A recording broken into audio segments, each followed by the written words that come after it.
और हम ये बात के पूरा हमके भरोसा बा कि आप सब लोग ये गंभीरता के समझबा कि कितना गंभीर विषय है नहीं खे, और सबके सहयोग करे के पड़ी, सब लोग के सहयोग करे के पड़ी।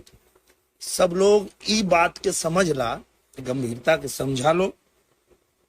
और सबसे यह निवेदन है, सबसे हाथ जोड़ के यह विनती है कि भैया कोशिश। दोस्तों आप सबको बता दूं, बहुत सारे लोग कमेंट कर रहे हैं खेसारी लाल यादव जी मुसीबत में फंसे हो तो दिनेश लाल यादव निरहुआ खेसारी लाल यादव के सपोर्ट में क्यों नहीं बोल रहे हैं। दोस्तों आप लोग को बता दूं, अभी अभी जैसे ही पता चला दिनेश लाल यादव निरहुआ का है कि खेसारी लाल यादव जी 2025 तक कोई भी गाना नहीं गा सकते हैं, तो अभी अभी लाइव आकर दिनेश लाल यादव जी ने बोला ये जो भी कर रहा है ये सही नहीं, ये बहुत ही गलत कर रहा है। दोस्तों आप सबको बता दूं, दिनेश लाल यादव ने खेसारी लाल यादव का पूरा ही फुल सपोर्ट कर रहे हैं और बोल रहे हैं ये जो भी कर रहा है भाई